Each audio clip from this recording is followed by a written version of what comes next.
Lembraram? Viu como é marcante a imitação de molécula vibrante? É. Muito bem, meus queridos. É isso aí, aqui na Física B do volume 7. Vamos primeiro fazer uma revisão bem rápida dos conceitos básicos de termologia. O que temperatura mede? Beleza. Só de falar a vibração das moléculas eu fico feliz. Quando falo o grau de agitação das moléculas eu fico todo bom. Temperatura. E aí aquela brincadeirinha, né? Quando a vibração vai aumentando, a eletrosfera vai ficando maior, o que já vai justificar as próximas aulas. Dilatação. O que é calor? Ah, olha só que legal, tu tá pensando na definição de caloria, definição de energia, muito bom. É a quantidade, vamos lá, aproveitar o embalo. Nós vamos precisar de calorimetria agora, logo em seguida. Então, o que é uma caloria? É a quantidade de energia necessária para pegar 1 grama de água, aquecer 1 grau. Para ser bem preciso, definição da faculdade, de 14,5 para 15,5 graus. Aqui no ensino médio, calor específico da água é considerado constante, 1 caloria por grau Celsius. Só na faculdade que pode variar isso aí. Então, calor, na verdade, que pode ser medido em calorias, certo? Por segundo, fluxo de calor, é, na verdade, a quantidade de energia transferida de um corpo para o outro. Essa quantidade de energia é transferida devido à diferença de temperatura. Então, primeira coisa, para que exista calor, tem que existir corpos com diferentes temperaturas um próximo do outro. Assim, o calor fluirá do corpo de maior temperatura para o de menor temperatura. Popularmente falando, do quente para o frio.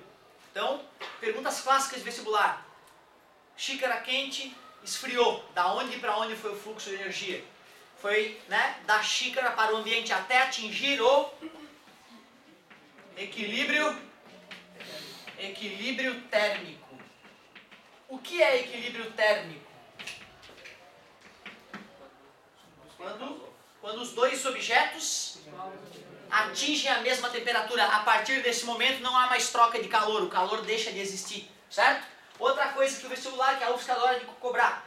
É errado falar, calor está aqui, esquentamos o objeto, agora tem calor nele. Tem temperatura, ele está quente, tudo bem. A temperatura dele está mais elevada que da região em volta. Agora o calor ele estaria em volta do objeto se o ambiente mais frio, então, tivesse esfriando o objeto, ele estaria perdendo calor por infravermelho, ou por convecção, ou por radiação, que seria infravermelho, ou até por condução, em contato com o ambiente em volta dele. O calor, então, não está dentro de mim. O calor está fluindo aqui da minha pele para o ambiente. O calor nunca está parado, ele está sempre fluindo. Então, calor parado é um erro. Estou com calor. Tu não está falando fisicamente nessa hora. Tá? O fisicamente falando seria: meu corpo está com dificuldade de manter a temperatura constante.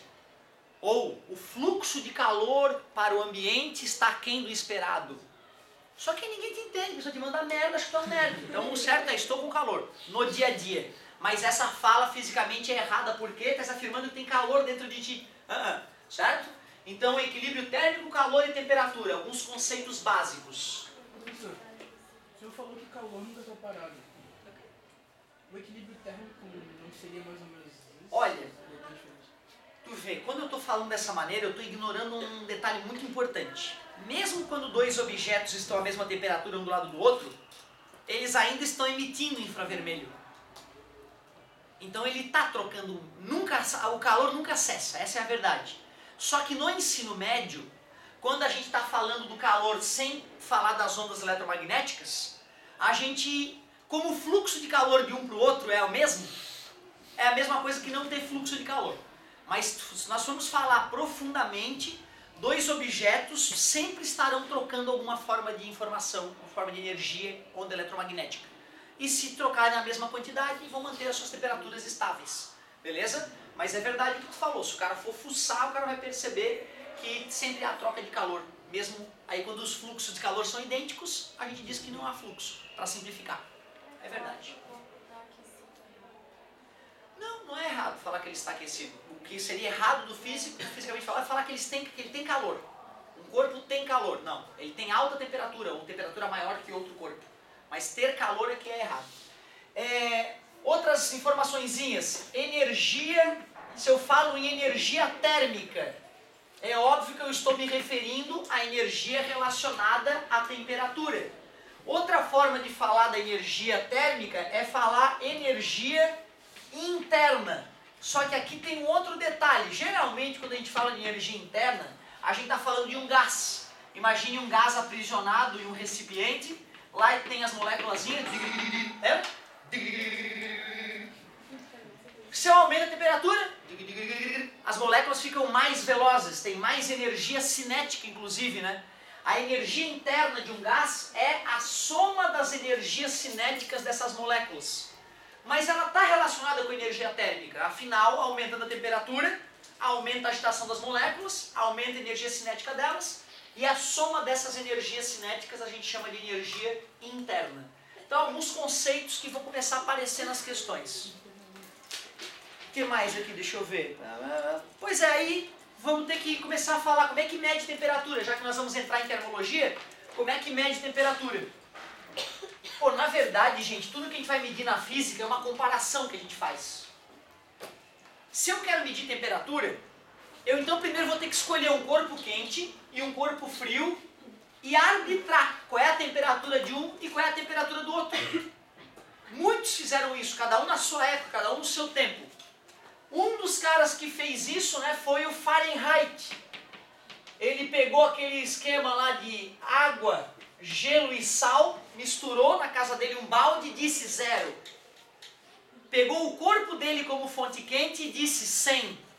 E criou a escala Fahrenheit.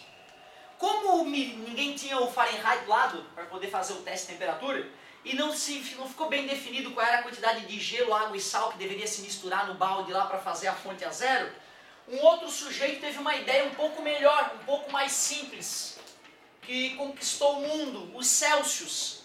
O Celsius disse, não, vamos usar como temperatura fria de referência o gelo derretendo. E como temperatura quente, a água fervendo. Ele tinha feito alguns experimentos que apontavam que a temperatura da água fervendo ao nível do mar era sempre a mesma. E a temperatura do gelo fundente ao nível do mar era sempre a mesma também.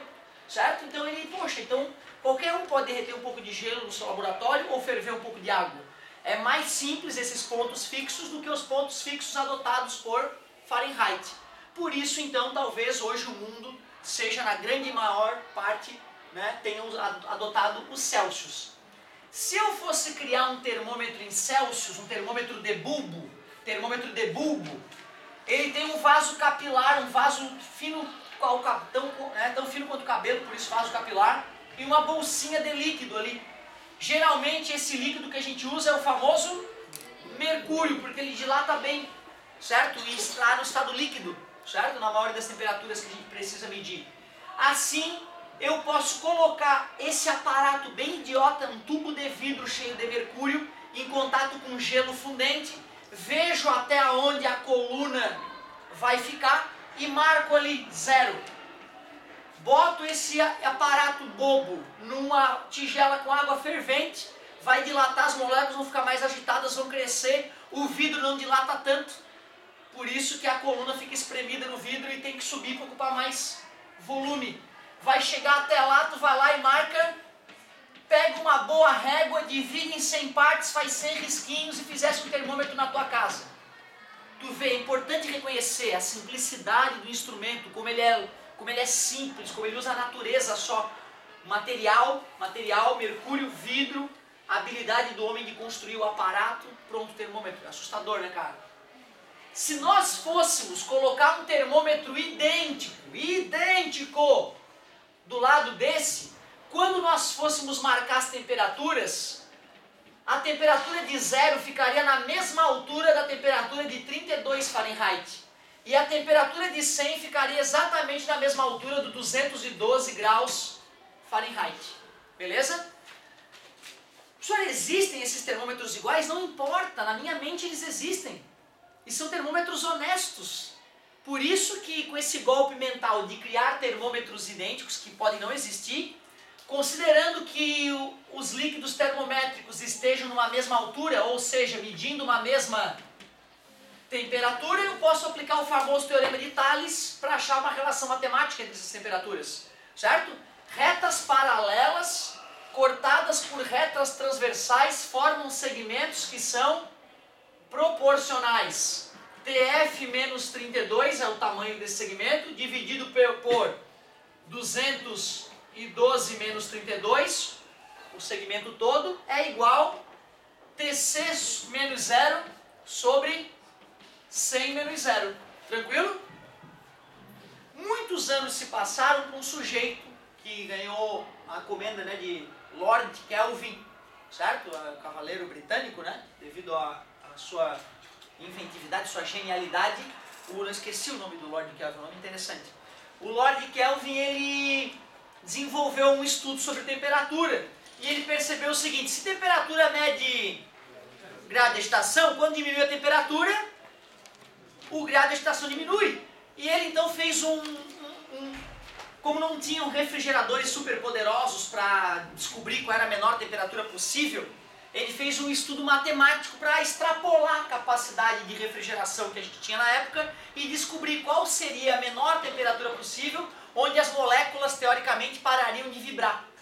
Ele fez esse estudo e esse estudo indicava que a menor temperatura que existia era menos 273 graus Celsius.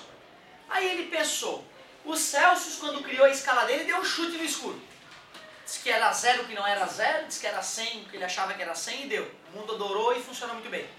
O Fahrenheit deu um chute diferente. Criou a escala, muita gente usa e funcionou muito bem. Mas se eu quiser medir a temperatura verdadeira, 0 é quando acabou a temperatura. Então só podemos chamar de 0 a menor temperatura que existe. Então, através do estudo dele, ele bolou uma maneira diferente de medir temperatura, a partir do 0 verdadeiro, do famoso 0 Kelvin. Só que como a escala Celsius era famosa e o povo estava acostumado a raciocinar com ela, ele não queria não queria perder o embalo, ele queria fazer uma escala fácil de pensar para quem estava acostumado com a Celsius. Ele então pensou assim: vou partir do menos 273, que é 0, e vou somar 273 unidades, para na hora que eu estiver no 0 Celsius, eu estiver com 273 Kelvin. Do 0 para o 100, 100 unidades, vou somar 100 unidades, 373 Kelvin. Assim, qualquer sujeito que está acostumado a pensar em Celsius pode simplesmente adicionar 273 unidades na sua unidade comum de temperatura e ele já vai estar pensando em Kelvin. 30 graus, que quente hoje, 30 graus, 303 Kelvin. Beleza? Hoje está 303 Kelvin. As pessoas na rua, a maioria delas não vai entender, certo? Beleza? Os cientistas preferem usar o Kelvin porque ele revela matematicamente melhor a distância do 0 absoluto. Quando dobra a temperatura em Kelvin, dobrou de fato a vibração das moléculas. Quando dobra de 10 para 20 graus Celsius não significa nada, porque o Celsius chutou que era 10, que era 0, não significa nada quando dobrou a temperatura em Celsius. Concorda? Beleza? Continuando a continha, ficaria como ali o termômetro do Kelvin? Esse sinal foi meu? Foi meu? Yeah. Beleza? A UFSC tem fornecido já há muitos anos a formulazinha já pronta. Embaixo vai ficar 180, 100 e 100. Eu vou dividir todos os denominadores por 20. Vai ficar TF menos 32 sobre 9, ETC sobre 5, que é igual a TK menos 273 sobre 5. Cuidado! Esta fórmula só deve ser usada para transformar uma temperatura em outra temperatura. Porque para variação de temperatura,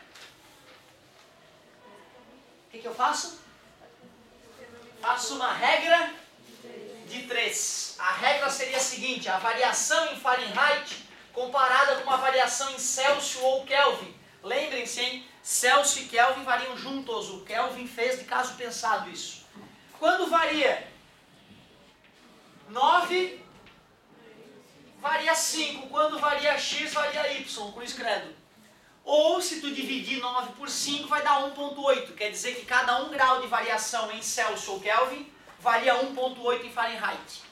Ou tem cara que prefere decorar isso, aí só multiplica ou divide por 1,8. Como eu sempre odiei decorar tudo, eu preferia pegar a fórmula e fazer a regra de 3 na hora. Certo? Os denominadores da fórmula é justamente para corrigir essa diferença de variação de uma para outra. Beleza?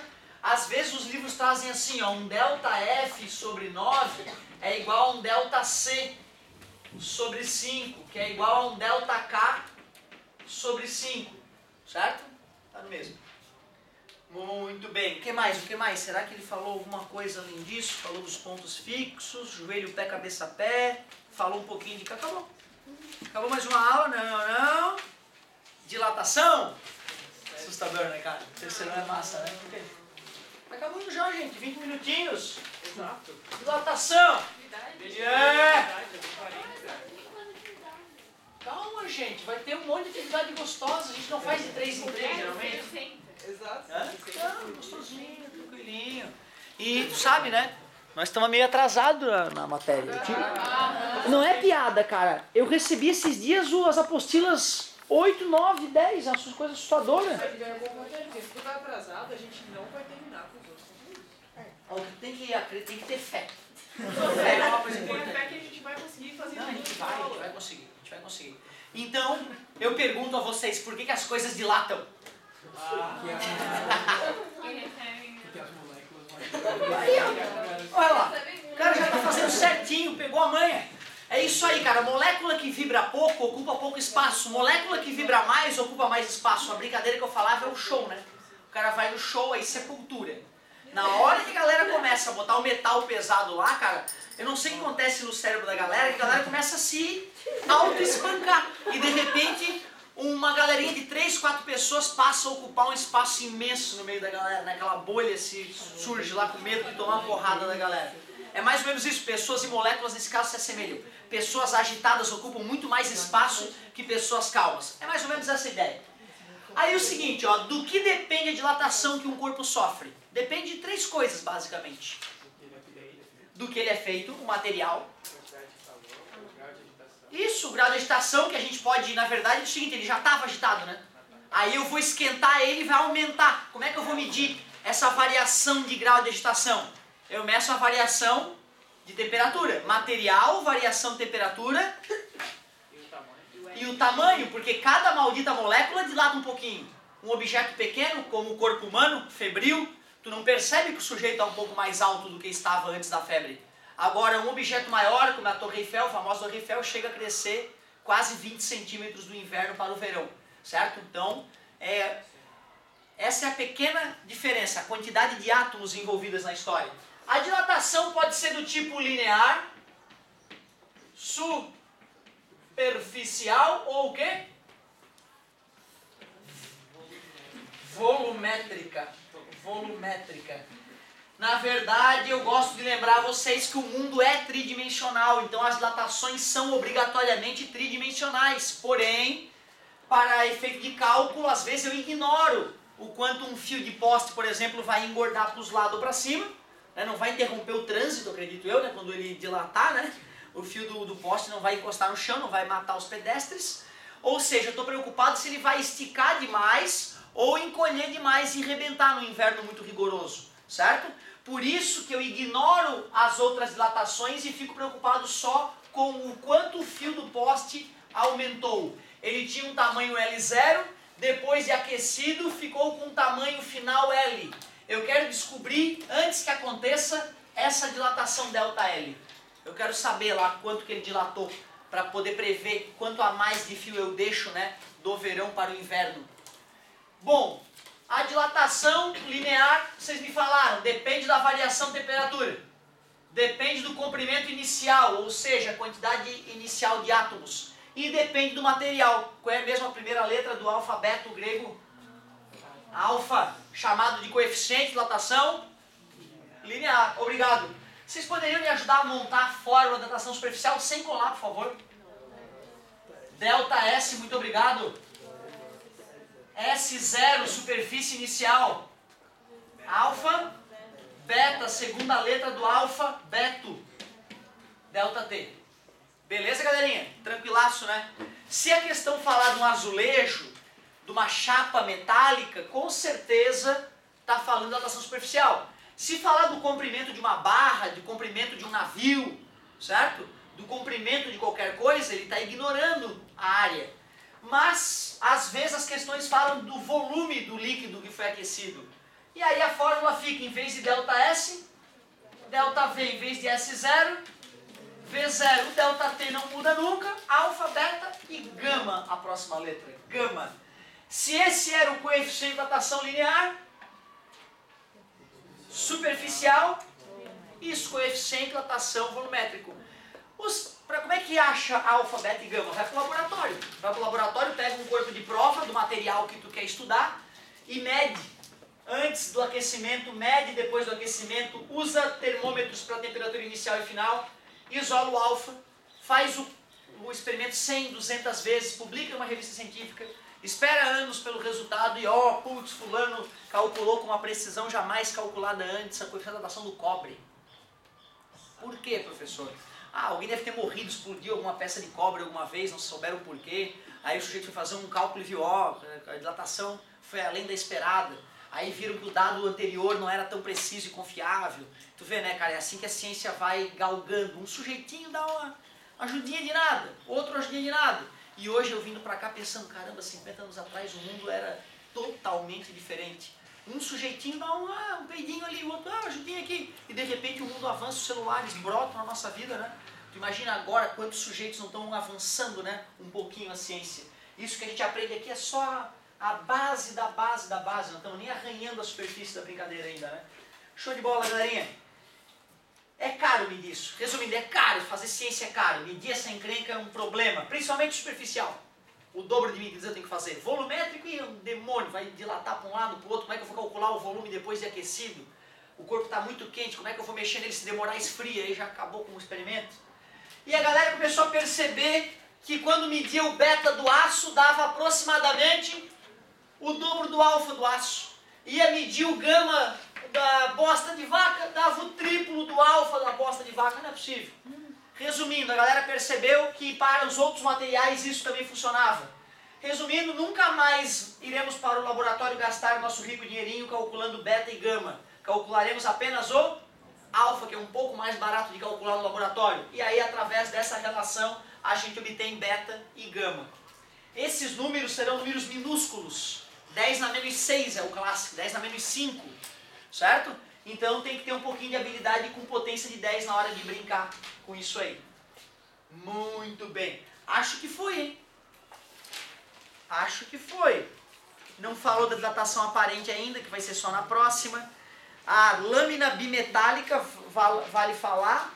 E o furinho. O furinho é sempre perigoso. Olha só. Essa relação que eu coloquei dessa maneira aqui, a apostila preferiu colocar assim, ó, alfa sobre 1 é beta sobre 2, que é gama sobre 3. Dá no mesmo, né? Se tu isolar numa, colocar na outra, tu pode achar essa relação com facilidade. Essa é útil porque aí dá para relacionar diretamente, né, o beta e o gama, ó. Você faz o cruz credo, né? Às vezes a questão pede para relacionar o beta e o gama. Se bem que tu tá no beta, acha o alfa e depois acha o gama, né? Não tem problema. Certo? Mas às vezes ali, cara, gosta de usar saúde. Outra coisa importante, o que eu me perdi? Espirro me distrai. Ali, lâmina metálica e furico. Olha só. O negócio é o seguinte, tá ali a placa. Jamais vou me esquecer, cara.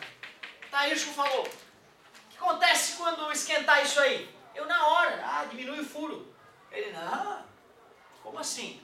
E eu, como não, cara? Tem que diminuir o furo. O metal vai dilatar e vai ocupar o furo. As moléculas vão lá, puf, incha e aí vai pro furo. Simples. E ele, não. E eu, não é possível. Ficava puto, né, cara? Eu ficava puto. Não pode. Newton tá errado, não pode. O mundo tá errado, eu tô certo. E aí ele fez um raciocínio lógico comigo que era o seguinte, ó.